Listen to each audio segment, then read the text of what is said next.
400 పైనొచ్చేటట్టయితే మోడీ రాజ్యాంగాన్ని మారుస్తాడు.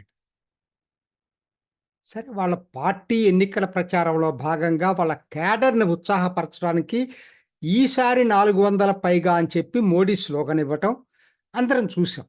ప్రతి పార్టీ వాళ్ళకున్నటువంటి వ్యూహాలు వాళ్ళకు ఉంటాయి. కాకపోతే దీన్ని ఎక్కడికి తీసుకెళ్లారంటే, రాజ్యాంగాన్ని మార్చడానికే 400 మోడీ అడుగుతున్నాడు అనేటువంటి కౌంటర్ నేరేటివ్ కాంగ్రెస్ వాళ్ళు బిల్డప్ చేశారు. యాక్చువల్గా అది బిల్డప్ చేసింది మన రాష్ట్రంలో, తెలంగాణలో బిల్డప్ చేశారు. Amit Shah SC ST BC quota తగ్గించి ముస్లింలకు ఇస్తున్నాడు అని చెప్పినటువంటి దాన్ని మార్ఫింగ్ చేసి ఆయన వీడియోని మొత్తం అసలు నేను బీసీలకి నేను తీసేస్తాను, ఎస్సీ ఎస్టీ బీసీలకి నేను 400 ఇస్తే అనేటువంటిది చేసుకొచ్చారు. సరే, ఆ తర్వాత దాన్ని రేవంత్ రెడ్డి ప్రతి మీటింగ్లో కూడా ఇక్కడ ఖచ్చితంగా రాజ్యాంగాన్ని మారుస్తున్నారు, రిజర్వేషన్లు రద్దు చేస్తున్నారని ప్రచారం చేశాడు. సరే, దాన్ని రాహుల్ గాంధీ కూడా దాన్ని ఇదేదో బాగుంది స్లోగన్ చెప్పి ఆయన కూడా మొదలుపెట్టాడు. నా టాపిక్ ఏంటంటే, అసలు 400 రీచ్ కావటానికి రాజ్యాంగం మార్చటానికి ఏమైనా లింక్ ఉందా? ఇదే కదా వాళ్ళు చెప్తుంది. ఈ లింక్ ఎక్కడి నుంచి వాళ్ళు తీసుకున్నారు? రాజ్యాంగం మార్చాలంటే ఏం చెయ్యాలి? ఒకటి, లోక్సభలో 3/2 ఉండాలా, రాజ్యసభలో 3/2 ఉండాలా, మెజారిటీ అసెంబ్లీలు దీన్ని ఆమోదించాలి. ఇదండి ఇది. మరి లోక్సభలో ఇప్పుడు 3/2 అంటే లోక్సభలో ఎంతండి? 543కి 362. ఇప్పుడు ఎన్డీఏకి ఎన్నున్నాయి? 353 ఉన్నాయి. కాబట్టి ఇప్పటికే ఉంది లోక్సభలో వాళ్ళకి 9 సీట్లు, పెద్ద సమస్య ఉంది. బీజేడీ వైఎస్ఆర్సీపీ వాళ్ళకి మద్దతు ఇస్తూనే వస్తున్నాయి. కాబట్టి ఇప్పుడే రాజ్యాంగాన్ని మార్చడానికి లోక్సభలో ఇప్పుడు వాళ్ళకి కావలసిన సత్తా ఉంది ఎన్డీఏకి. కొత్తగా 400 రావటం వలన కొత్తగా వచ్చినటువంటి స్ట్రెంత్ ఏంటో లోక్సభలో నాకు అర్థం కాదు. మరి రాజ్యసభ పరిస్థితి ఏంటండి? రాజ్యసభలో చూసుకునేటట్టయితే మొత్తం 245కి 3/2 రావాలంటే 163 ఉండాలి. ఇవాళ ఎన్డీఏకి ఎన్ని ఉన్నాయి? 118 ఉన్నాయి. అంటే అసలు సింపుల్ మెజారిటీకే లేవు వాళ్ళకి. సింపుల్ మెజారిటీకి 3 తక్కువగా ఉన్నాయి 118 అంటే. మరి 3/2 అక్కడ రావాలంటే ఇంకా 42 రావాలి. సాధ్యమా? అది జరగకుండా 350 400 అవ్వటం వల్ల రాజ్యాంగాన్ని మార్చే వెసులుబాటు వస్తుందా? నాకు స్ట్రైట్ క్వశ్చన్ అండి. ఈ లాజిక్ ఎందుకు అందరూ మిస్ అవుతున్నారో నాకు అర్థం కాదు. అసలు 400కి రాజ్యాంగ సవరణకి ఏ విధంగా లింక్ ఉందో నాకు అర్థం కావట్లేదు.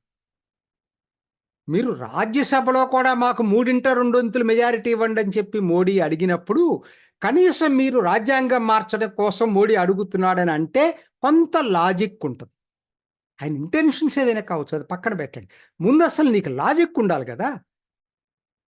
రాజ్యసభలో మెజారిటీలో లేని వాళ్ళకి 350 నుంచి 400 ఎన్డీఏ పెరగటం వలన రాజ్యసభలో 3/2 మెజారిటీ వచ్చిద్దా? సింపుల్ లాజిక్ అండి. ఈ సింపుల్ లాజిక్ మిస్ అయిపోయి కాంగ్రెస్ నేరేటివ్లో బీజేపీ కూడా పడిపోయింది. బీజేపీ ఏమంటుంది?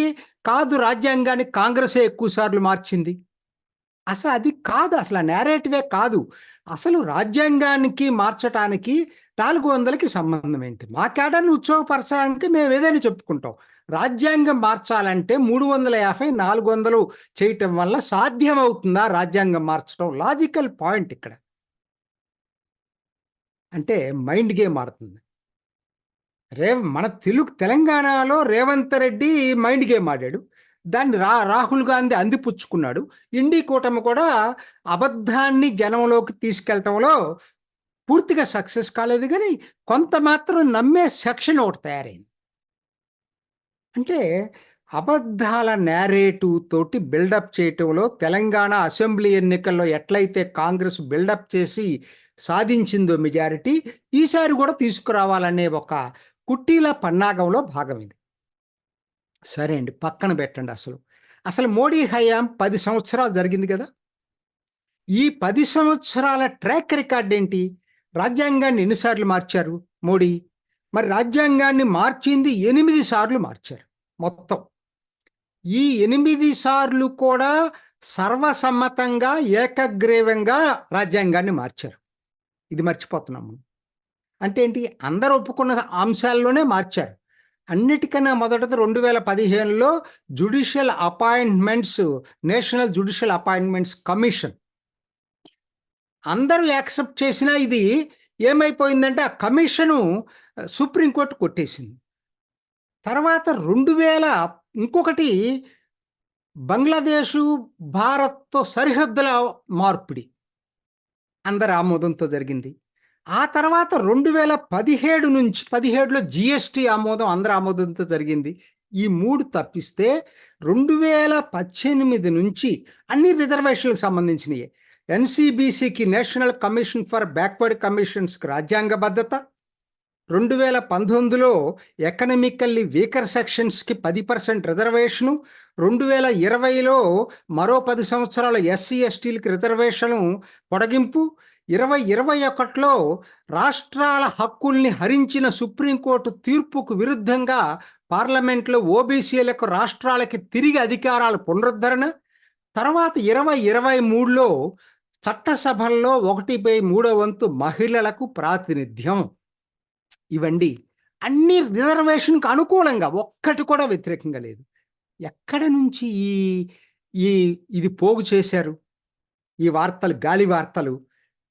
అసలు ఇక్కడ మనకు ఇది కాంగ్రెస్ ఇటువంటి సృష్టించి అమాయకులను చేసి ఎస్సీ ఎస్టీ బీసీలని మోసగించటంలో దిట్ట. క్లియర్గా అర్థమైపోతుంది. అటు రాజ్యాంగాన్ని మార్చడానికి 400కి లింక్ లేదు. రెండోది 10 సంవత్సరాల మోడీ రికార్డు కూడా ఎప్పుడు కూడా అలా జరిగిన సంఘటన లేదు. ఇది నేరేటివ్ బిల్డప్ చేయటంలో, మరి దాన్ని కౌంటర్ నేరేటివ్ చేయటంలో బీజేపీ అంత ఎఫెక్టివ్గా చేయలేదేమోనో నాకైతే అనిపించింది. చూసారు కదండి. మరి ఈ వీడియో కనుక మీకు నచ్చినట్లయితే ఒక లైక్ కొట్టేసి మీ అభిప్రాయాన్ని కూడా కామెంట్ బాక్స్లో తెలియజేస్తూ ఇలాంటి ఇంట్రెస్టింగ్ అప్డేట్స్ కోసం మా ఛానల్ని సబ్స్క్రైబ్ చేసుకోండి.